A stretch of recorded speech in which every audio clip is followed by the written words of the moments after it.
I've been dreading this day for a while now, but I knew it would come, and here it is. Today I'm going to be doing a setup on this Ibanez RG470, made in Japan.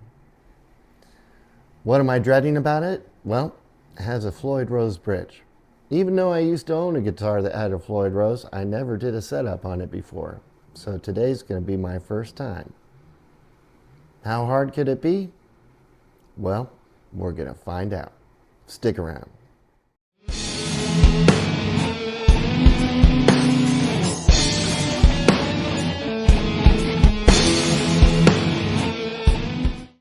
Hey everybody, I'm Brant, and today we're going to be looking at this Ibanez RG470 made in Japan.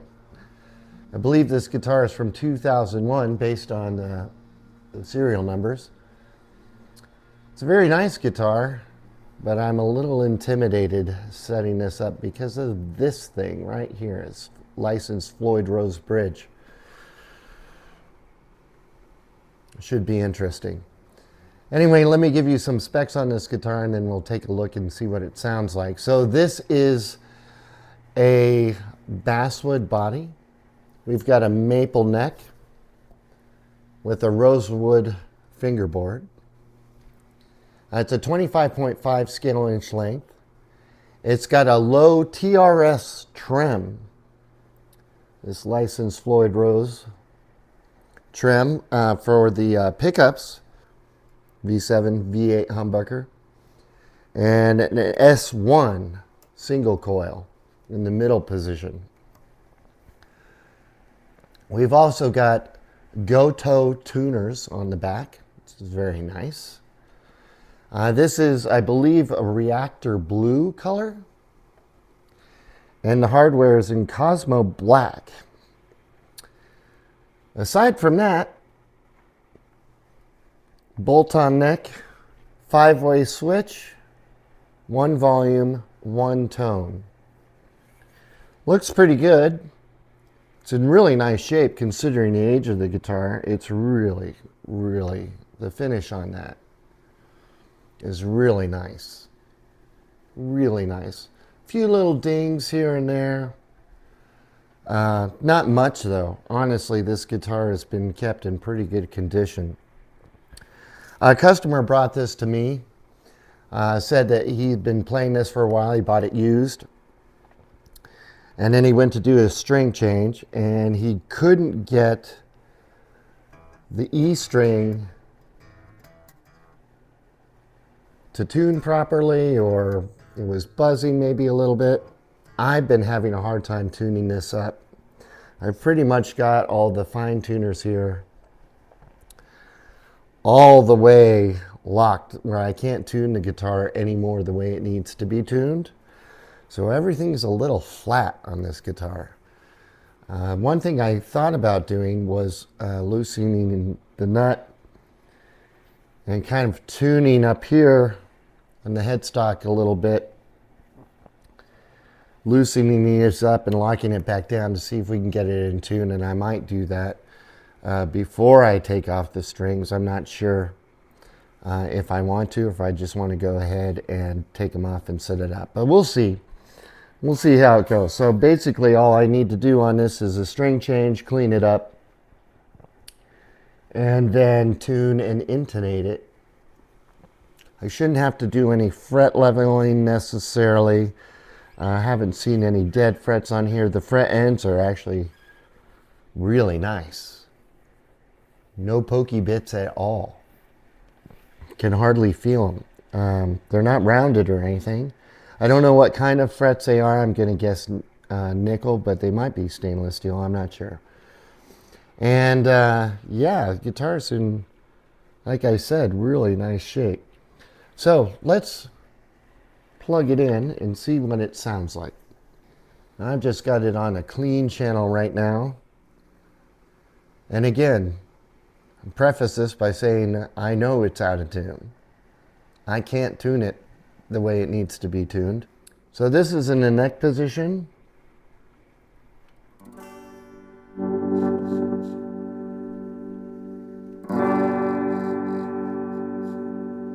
It's really loud.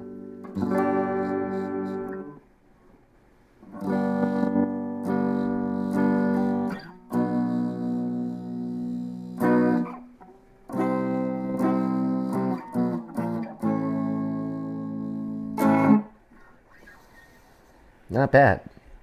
Now let's try the fourth position, neck and middle.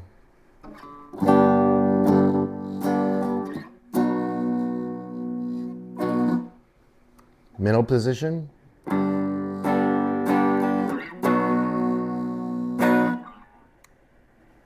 Second position, middle neck, or middle bridge, rather.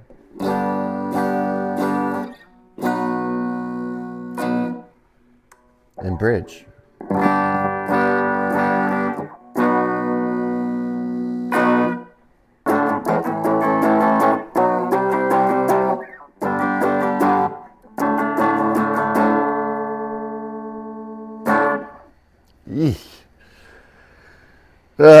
So we're going to have to do some adjustment for sure.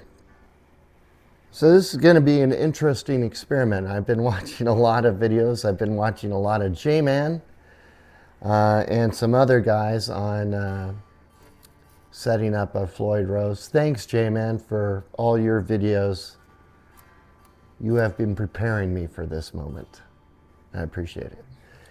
All right, so one thing that I did is to get the tuning a little bit better, is I loosened these nuts up here and then tuned the guitar with the tuners, and then locked these back down, while I also adjusted these prior to locking them down so they were about halfway out, so I'd have plenty of room to tune back and forth if I needed to. I locked them down, tuned the guitar again. So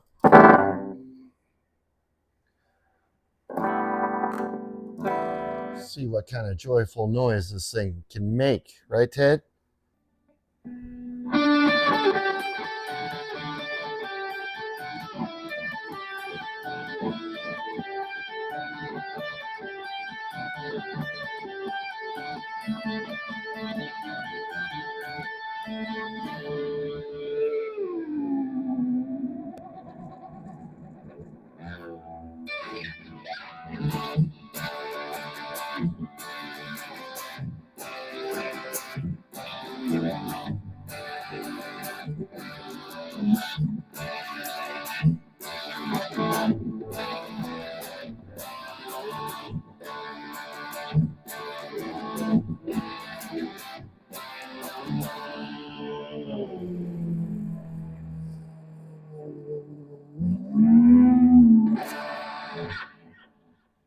And take everything out of tune.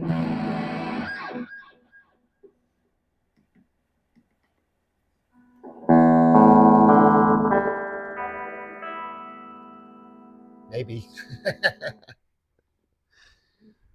Maybe so. That was kind of fun. There's something else. Let me check my tuning again.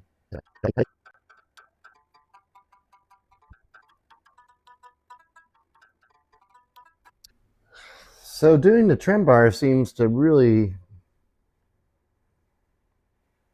destabilize everything. I'm not sure.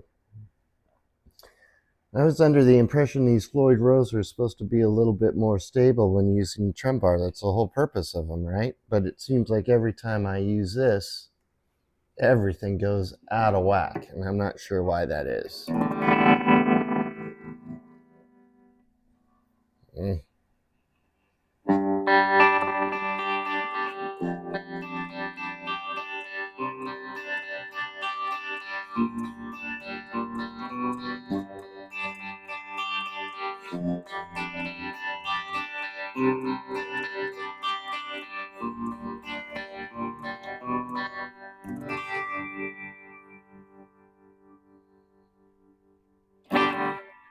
When they came out in the 90s, I hated Collective Soul. Now I can't get enough of them. What's up with that?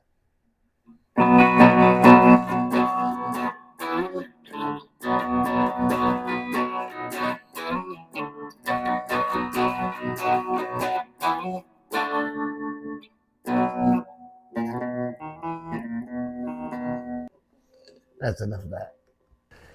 And yeah, so we'll get on the bench and see where we're at, see what we can do, and hopefully no truss rod issues this time. Anyway, I'll see you in a bit. Okay, so a couple of things before I get started. I've loosened the strings and I've taken off the locking nuts up here. Loosen the strings, relieve some of the tension. I found it a bit odd when I was playing it using the trem bar. It would completely take everything out of tune. It took it more out of tune than if I used it on a Strat. And these types of bridges, these Floyd Rose, are supposed to alleviate that issue, not make it worse. So I figured something might be going on with this guitar. And so I took off the back plate. And if you can see here, the claw is angled. And it's giving less tension to the bass strings on the guitar up here and more tension to the treble. Now, or do I have that backwards? No, I think that's right. I asked the customer, I said, is this, have you set it up this way for player preference or is this something specific? And was done. He said he'd never taken off the back plate. And this guitar is used, so whoever had it before, for some reason, has done that. So I'm going to kind of start from scratch. I'm going to level this out, tune up the guitar. Oh, this string has come out. Shoot. Did that break? I think that broke. Well, I guess I got to get new strings on it now because this string has broken at some point in this process of me looking at it. Well, that changes things a bit. I was going to straighten that out and retune it, see where the bridge sat. But I guess now, and then adjust it as necessary. I guess now I'm going to have to change out all the strings first, put new strings on it, and then go from there. And I'll have to, of course, treat the fingerboard and look at the frets and all that stuff. So I guess I'll be doing that first. And then we'll look at making the adjustments. I was hoping to do this with the old strings on it, just to get it where I needed it with the new strings, but that's the way it goes, I guess. So let me get these off and we'll clean the fingerboard and all that.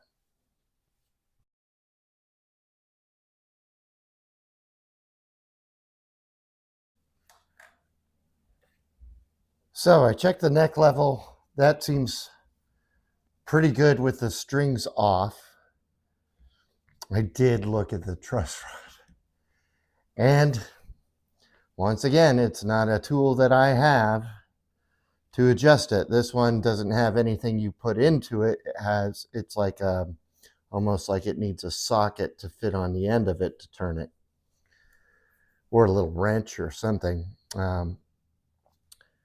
But I am not going to mess with that because I don't have the proper tool.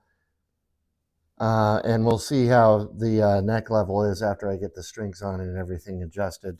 Hopefully we won't need that. But if I do, I will let the customer know. I did ask him for if he had a truss rod adjustment tool with it, and apparently he didn't get one. So there's that. The frets are all level. I'm going to clean those up in a second. Oh, I know what I wanted to say. So I'm going to tape up the fretboard, but One thing I wanted to mention for those of you that tape up your fretboard or fingerboard often, one thing that I found is really useful is to have a tape dispenser like this. They're not expensive. I don't remember how much I paid for this exactly, but I'm sure it was under $20 because I'm an under $20 kind of guy, if I can be. This makes it go a lot faster when you're taping up the fingerboard. So first thing I start with is I get a piece long enough that is going to go the entire length of the fingerboard, and I kind of lay it right on the side up against the edge, and that way you don't want to overlap it where I actually need to treat the fingerboard. That way when I put the tape across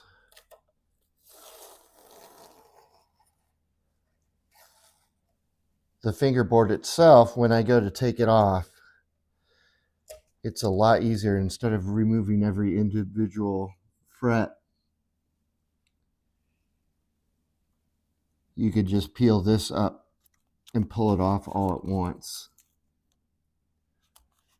At least that's what I do. Do whatever makes you comfortable, but this is the way I do it. And I find it works pretty well for me. And then from there I can go ahead and tape it off. So I'm just getting ready to polish the frets since I checked their levelness. I think they're okay, and this is just to protect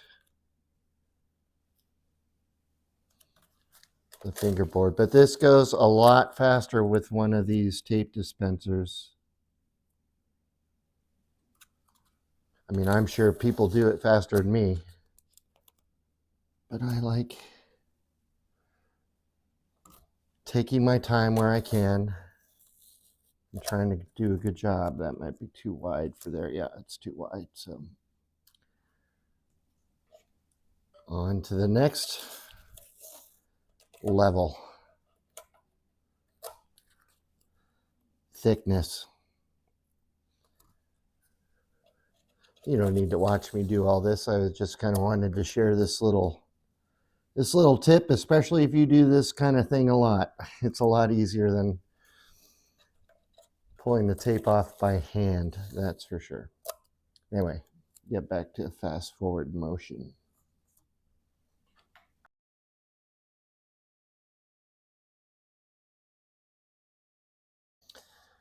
I'd figure I'd slow it up a little bit just to kind of describe what I'm doing, because I usually fast forward through all this stuff. So to polish the frets, first I use the fret string erasers. These ones are by Baroque. They come in 180 grit, 400, 1000, 1500, and 2000 grit. I'm on the 2000 now. I just go through each level of grit and do all the frets and just kind of put it on there. And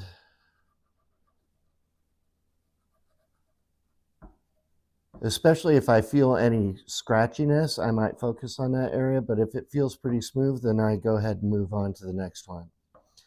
I know there's a lot of different methods. Some people use sanding pads and with the assistance of a little flapper maybe, which is fine. That works too. I, however, find that I like using these because when I'm doing one, I'm actually looking at the one that I just did to see if I see anything that needs to go back over. I think if I did multiple of them at the same time, I wouldn't be able to really keep track of how good of a job I'm doing or not doing, as the case may be. But I don't mind taking a little more time, spending a little more effort.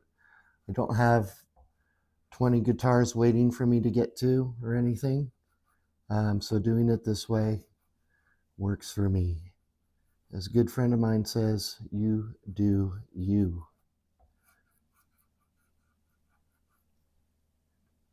And that should be all of that. Now, after I'm done with that, I am going to vacuum all these little grits off. I know a lot of people use steel wool and stuff. I don't like using it just because it gets all over the place, and I really don't want to. I know I could cover the pickups and all that, but that's this seems to work just as fine. What I'm going to do next after I clean up this board, vacuum it off, is just use my little Dremel and some Flitz polish. Put a little Flitz on all the frets and then buff them out with this little wheel on my Dremel. Wipe everything down, and then the tape comes off, and at that point I'm ready to put on strings. Actually clean the guitar body, and especially the areas where the strings can't get to. Oh, is this too big? This might be too big. I'm going to have to get out my other Dremel tool. Aha! All right. So anyway, I just wanted to kind of share that with you.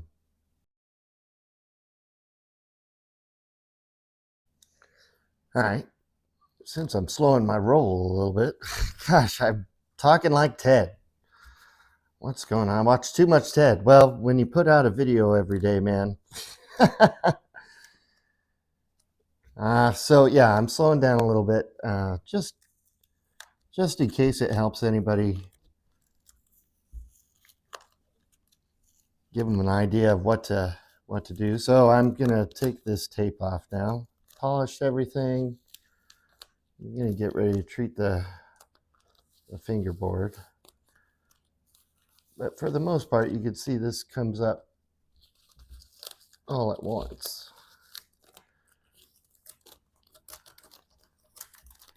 It's a bit easier to get off of there.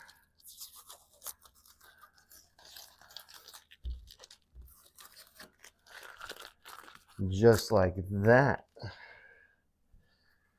Get another rag here. Just give it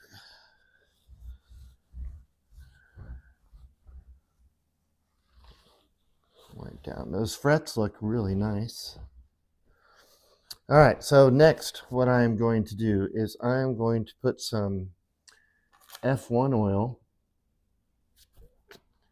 on the fingerboard. And I just do a little drop on each fret. Sometimes little, sometimes not so little.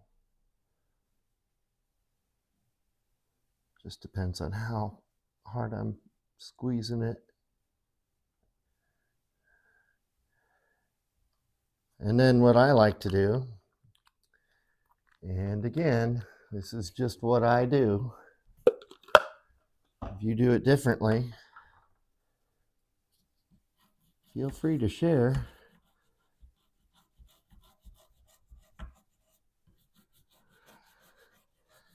I just kind of scrub. Not scrub really hard. Just if there's anything on here. Actually, I shouldn't have done the oil first. I should have done prep. I'm going to do this quick and start over.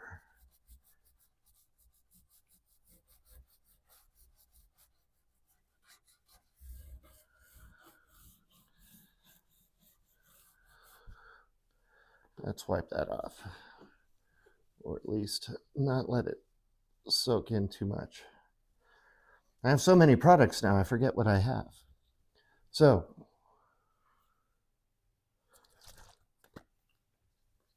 let me do a little bit of the cleaner and prep on a clean part of this cloth.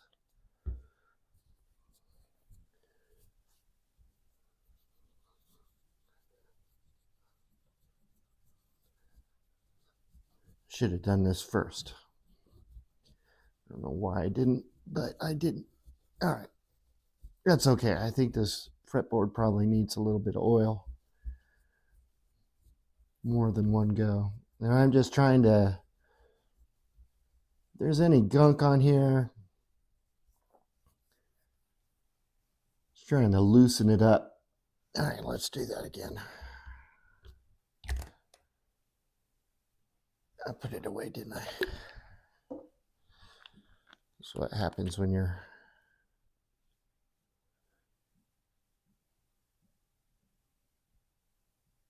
Now after I do the brushing of this again, what I like to do is let that sit for a little while. And while it's sitting, I'll use some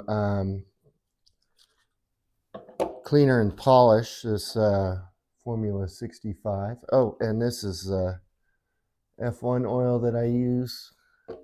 And this is the prep and cleaner that I use. But after I let this, or while I'm letting this sit, what I'm going to do is I'm going to use this guitar cleaner and polish, and I'm going to wipe down the body and the neck and the headstock, especially try and do a really good job anywhere the strings are going to cover. So up by the tuning pegs or down in between the pickups, between the bridge and the pickups.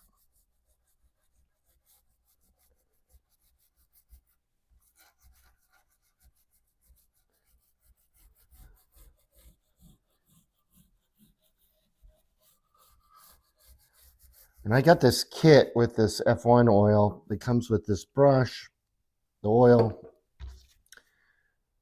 and this little rag, which has a grittier side and a softer side. So I'm going to use the grittier side now.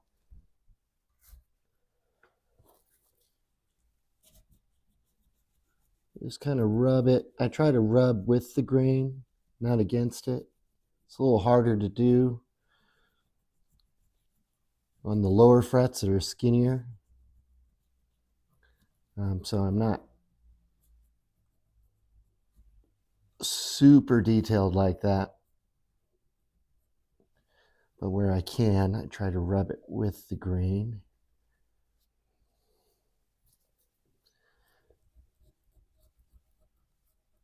Again, just getting any excess whatever is on here off.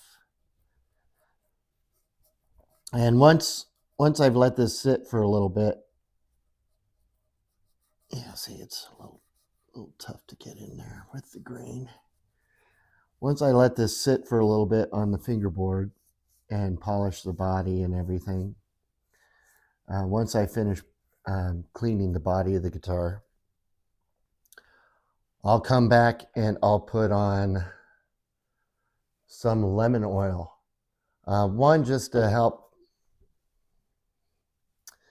if the fretboard really is dried out, to make sure it's absorbed enough moisturizer. But also, I like the way it smells. It just gives the guitar a nice, clean feeling.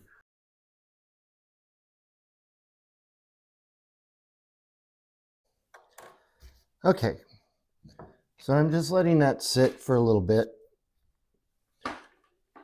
The lemon oil on there, and you know, I think I'm gonna make this a two-part video, just because I think the next bit is going to take a while, and I've already taken up a bunch of time already. So one thing I didn't necessarily show, I don't think, before I took the strings off and everything, I went ahead and I put this eraser.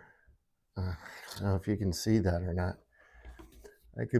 I put this white eraser underneath the trem because I still have the springs attached. I've actually kind of locked these, so hopefully these don't fall out. And then I straightened the claw somewhat. Actually, I need to do that a little more, so let me go ahead and do that.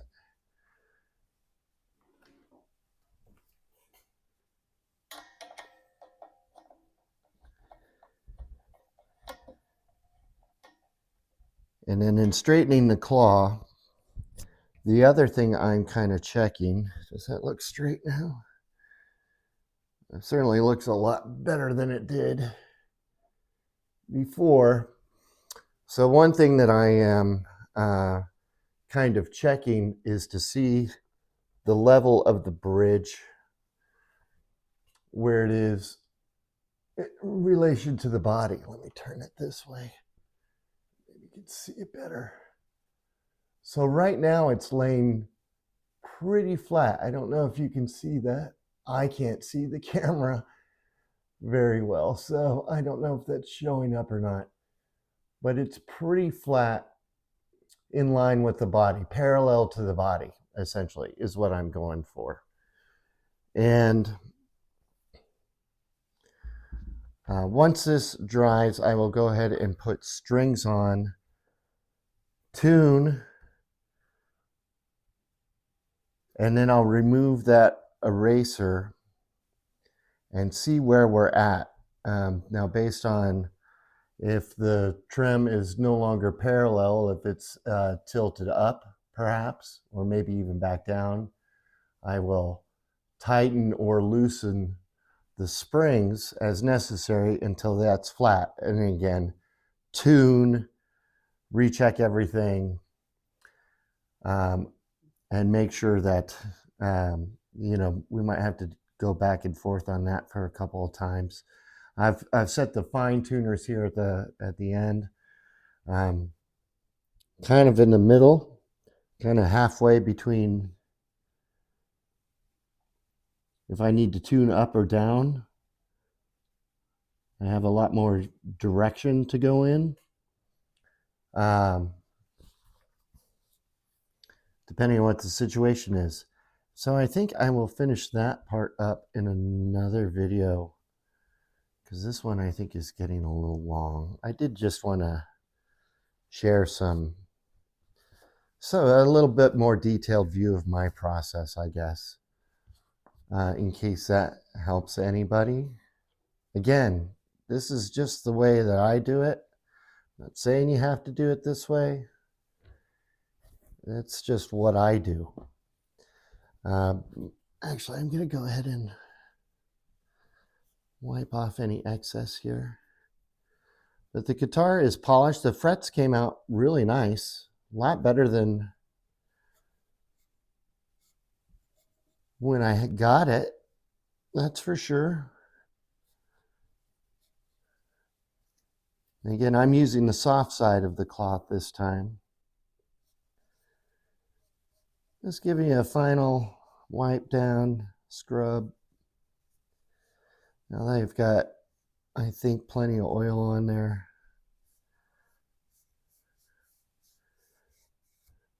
And those are some thick frets. I'm going to guess those are jumbos. Not necessarily jumbo tall, but jumbo wide anyway.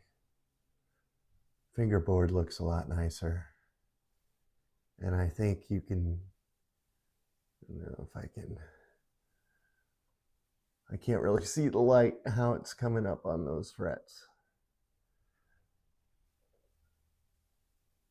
But I think they look pretty good. They look really good from my view anyway. So cleaning is pretty much done. You know, I always go back and wipe off the guitar a few more times. I play with it and, you know, I'm adjusting things, so I want to make sure I get all the fingerprints off that I can before I give it back to the customer. There's a pretty good little dent right here, or at least it's not huge, but it's noticeable. A little imperfection in the paint. And then on the side right here, There's one, so right there. Maybe you can see it in some of the close-ups I did earlier. But other than that, the finish is in fantastic condition. And considering this guitar is over 20 years old, it's in really good shape. Really good shape. Hey, a huge shout out to J-Man. I wasn't sure what was going on with that claw. I asked the customer and he said he'd never looked at it. So I wanted some feedback and I reached out to J-Man and he got right back to me and gave me detailed details of why it shouldn't be that way and, you know, what he would do going about to fix that or correct that. Which is great because I wasn't sure if that was a player preference kind of thing or not, or would be considered a player preference kind of thing or not. And he helped me out a lot. He is a great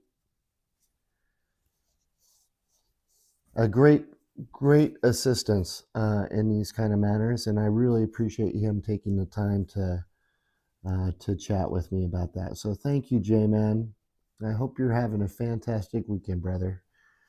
Anyway, thanks again for watching. Stay tuned for part 2 where we see how this guitar turns out once we've got everything, the strings back on and adjusted, and we can see what it sounds like after. See if it stays in tune. Will it? I hope so. I think so. I'm not too worried about it. Anyway, thanks again for watching, and wherever you are in the world, I hope you have a fantastic day. Cheers, everybody.